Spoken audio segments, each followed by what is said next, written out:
Hey everyone, how's it going? Welcome back to Let's Play Final Fantasy IX. I was putzing around in the menu and I remembered something. Apparently I forgot that rows or formations, positions in combat, whatever you want to call them, they were a thing in Final Fantasy IX. They are a thing. I just totally forgot about that since it wasn't a thing in FF8 and it disappeared again in 10 and hasn't been back? I don't think since then, since they're all action RPGs after that, or MMOs. I went over it briefly in FF6 LP, but to repeat, characters can either be positioned in the front or the back row in combat, and visually it's a little bit easier to see in this one since they actually occupy that space on the battlefield. You can see what position they're in. So, front or back row in combat. The characters in the back row take reduced damage, but they also deal reduced damage with most physical, especially melee hits. I think some ranged attacks are subject to the same penalty, but like a character that we will pick up later on has the throw command. I don't think that's penalized by being in the back row.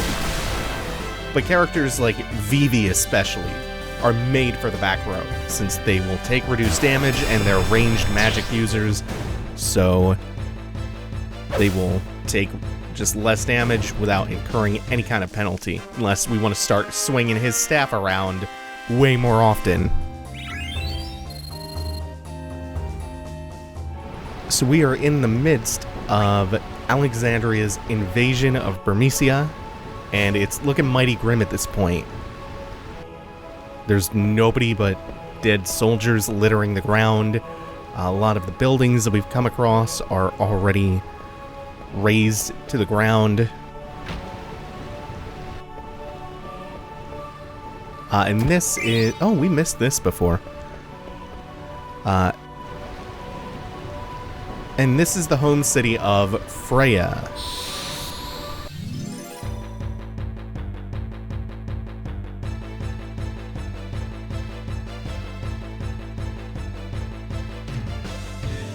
Oh good, we get this enemy. I love this thing's design. You get something to fight other than basilisks. I was just gonna cut this encounter out.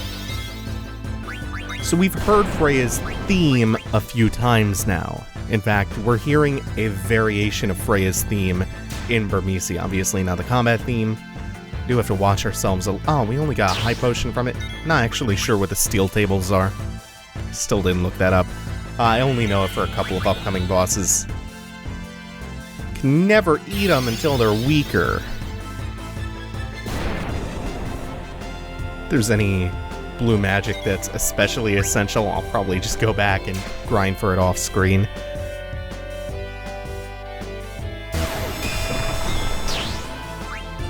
Ooh, this one's especially hardy. It's actually taking quite a bit of punishment. Maybe that means we still cannot eat the big Dargon. And speaking of hitting things with VIII's staff, this is probably gonna kill Zidane, isn't it? Woo! Oh. Let's get him back up so he gets that XP. This is a tough boy. Tough boy indeed. Now we just have to hope he doesn't immediately take back to the air and flame. For a second I thought VIII's staff hits actually killed. Oh, I love Kina's dodge animation. Ah, there it is.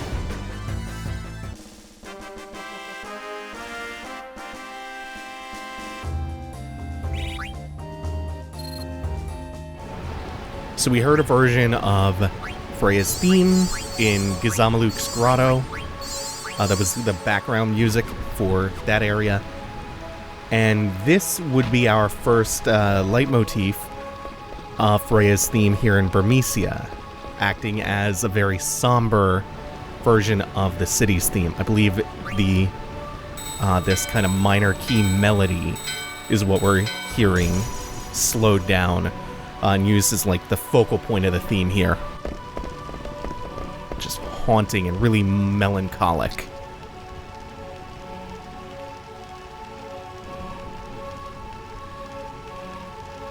And then there's going to be another leitmotif of Freyas Theme later on. You actually hear 3 different variations of it, all within a very short time span. It serves to emphasize how important Freya is at this point in the story and how quickly she comes to integrate into this group by virtue of what Alexandria is doing and everyone else, all of their business kind of revolving around that kingdom. As the two become intertwined, Freya becomes part of the group really quickly. The version that you're going to hear in a little bit is called Unforgettable Silhouette, by the way. I think her main theme is just called Theme of Freya, and the leitmotif they use for the city here is something like the City of Burmecia. I don't know if it has any special name.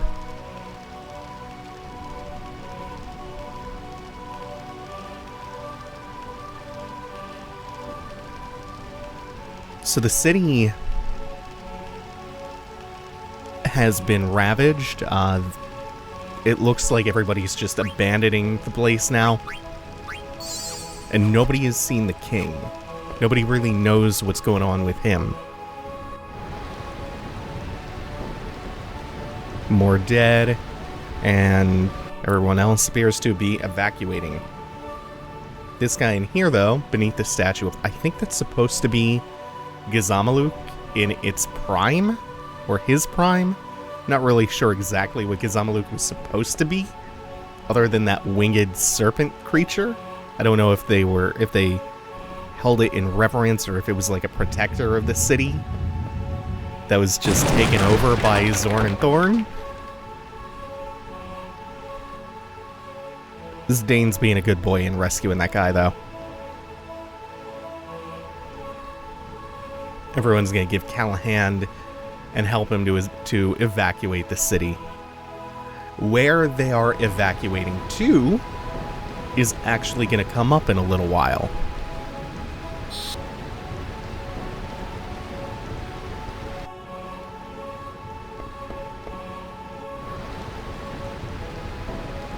Alright, so we'll go the opposite way.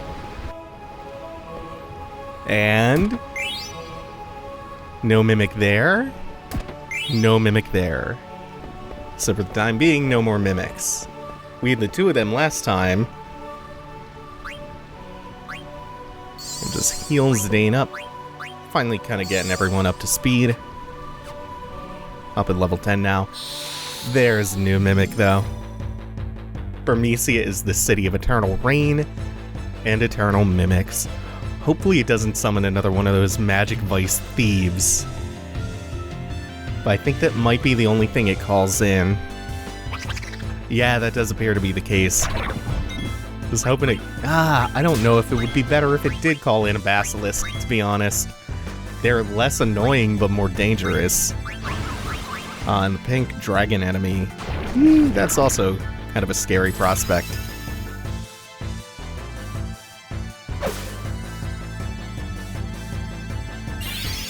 Now, I'm assuming that attack steals Gil, but that you get it back once you defeat the Mimic.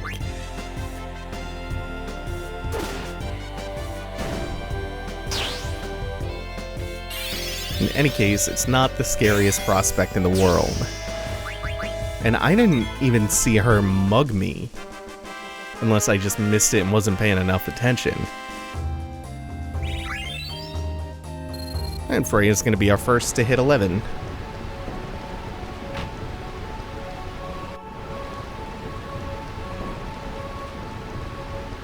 Get more of this super depressing theme. Alright, great. This, if you didn't realize it, in the back is a treasure chest, and it gives us the lightning staff. Stiltskin shows up, peddling a couple of wares.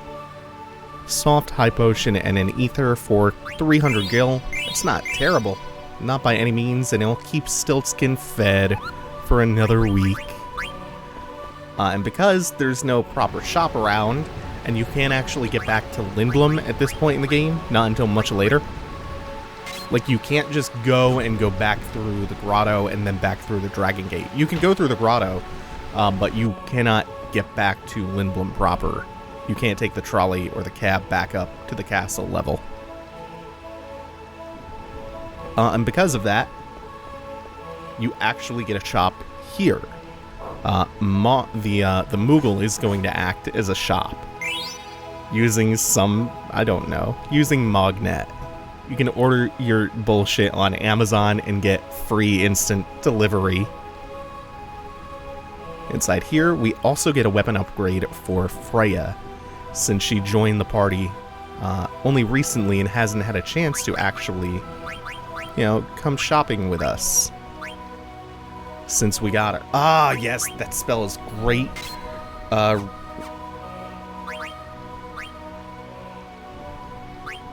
It's supposed to be Rises Wind, I think. Trying to remember, because the German rule is never say die, right? Unless it's EI, and then it's... I don't remember how that rule works. I'm gonna call it Rises Wind. It's I think a party-wide regen spell. Then we'll get everyone else decked out. Get the Needle Fork upgrade for Kina. So we also picked them up recently. So does anyone need the... Nope, Freya already has her Mithril Gloves. Do we not have a glass armlet for Zidane? Thought I had multiple of those. Yeah, they could both use Magus hats.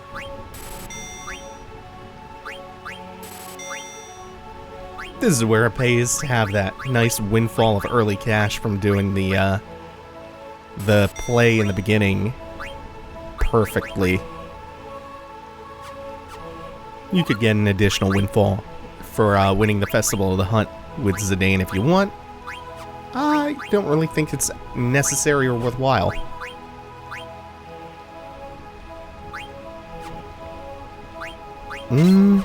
Yeah. Numbers go up. And I don't lose any equipped spell. I have everything that I wanted learned. Not sure what Jelly does.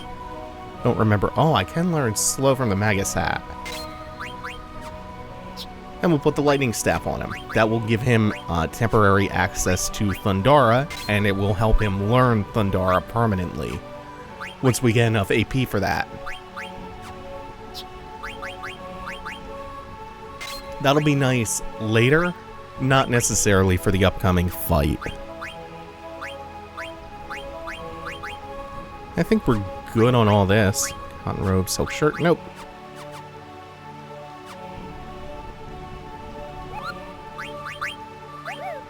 Now we're just gonna rest up with a tent, get everybody healed to full MP, and it'll be time to move on to the end of Disc 1. The end of Disc 1 happens really, really quickly in FF9. By the time that we are finished Burmecia, which is to say the end of this episode, we'll be on to Disc 2.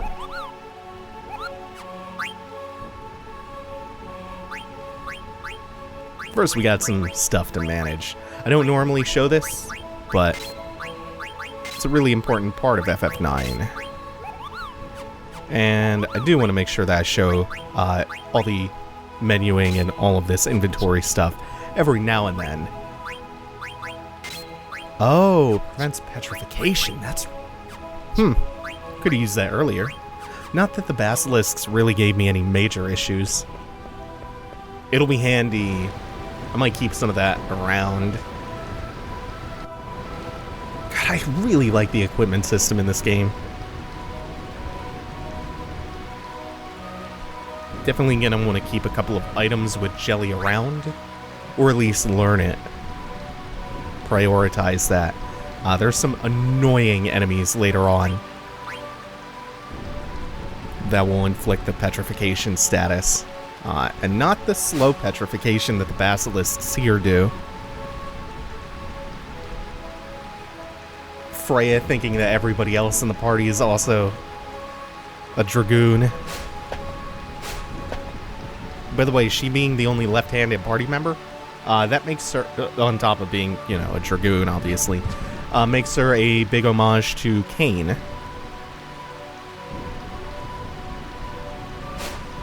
In fact, if if I remember right, she also has a weapon. She also has a High Wind's Legacy weapon.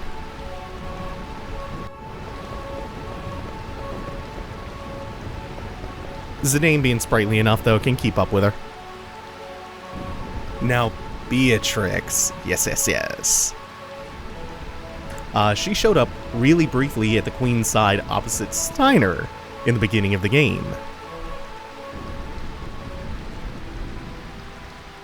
Oh, here we go. Here's Unforgettable Silhouette.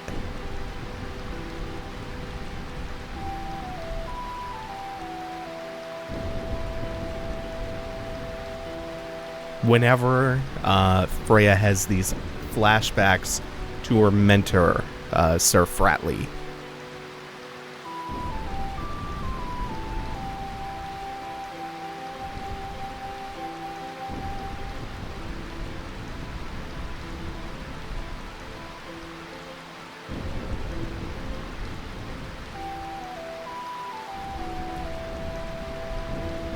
And not only are we going to be introduced to Fratley here, but another character too. In just a second.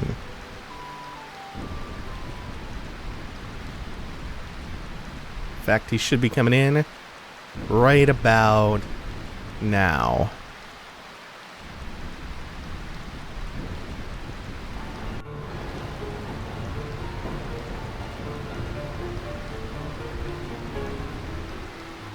Kuja! Yes! Cannot wait for more Kuja. This is our first appearance. So now the gang is kind of complete on this side. We're missing maybe one major villainous character.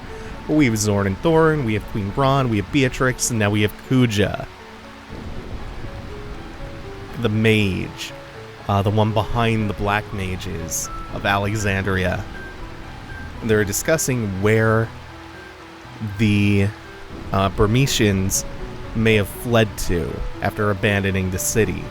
A city known as Clara is where they fled to. And it's a city protected by a massive sandstorm. Also, the language they use here is really harsh and dehumanizing. Even though they are, like, literal rat people, they're just constantly referring to them as vermin, as rats, and in, like, a pejorative sense. They're dehumanizing them as much as possible.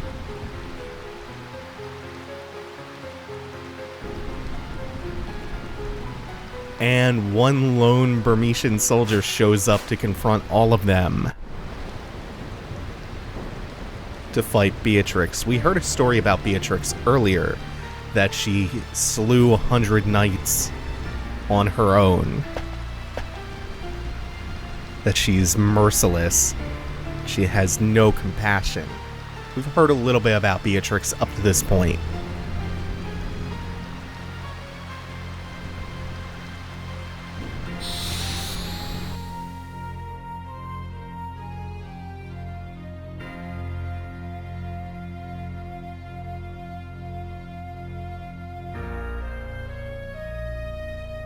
Oh, and this theme is very, very good.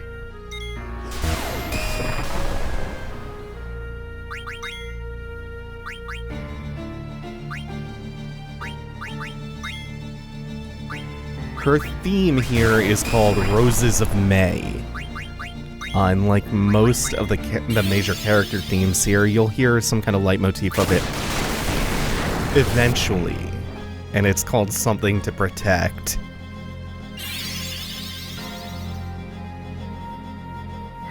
Now, is Pumpkinhead gonna have any... that's not bad damage. Pumpkinhead, I think, splits the difference on your HP and uses damage. This will definitely kill. Yeah, Shock, anytime that Beatrix uses that, is going to kill a character. Thundara should hit for about 500? 600 maybe? Yeah, not bad.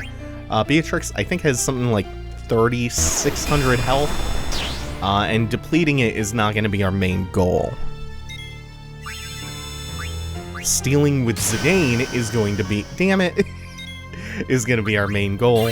And other than that, this fight is not very difficult gameplay-wise, because we just need to last 10 turns and kind of make this a fight of attrition. Just spam Phoenix Downs, it'll be fine. She has neither the AoE nor the speed to totally wipe you while you just bide your time and steal from her. You can speed the fight up a little bit if you have a high enough damage output. Not entirely certain that I do. And honestly, with all the Phoenix Downs and stuff that you need to use, the turns you need to spend on that, and the fact that I just want to steal a lot with Zidane, means that probably not aiming to take her HP down. That's fine. Like I said, we have an alternate win condition.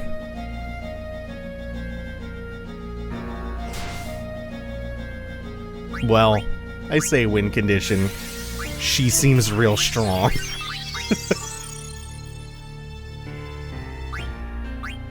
Let's burn a high potion on Zidane to make sure that only the shock can kill him, so he can continue stealing as much as possible.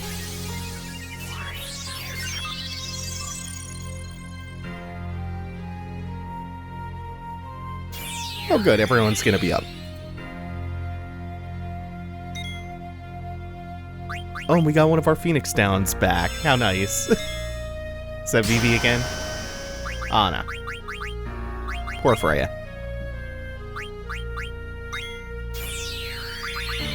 Now, I think after this... Yeah, there we go. Everyone is worn down, and we are clearly no match. At this point in the fight, she cast Shock Break. If the UI was still up. Wow, what a poor time for that trance to trigger. It's the thing that I hate the most about the trance system is how much you cannot control it. Shock Break would bring everybody in the party down to 1 HP if the UI were still present.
Doesn't that theme and that swagger tell you everything you need to know about Kuja?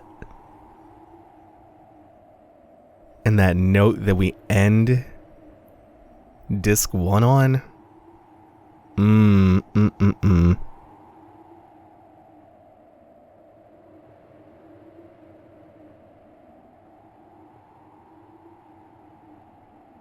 They don't want to go to war. Man, these two guards are the heart and soul of FF9. People who eat pickles are exclusively nice people. They're such weirdos, but they're having this stark, earnest conversation. It's just the best.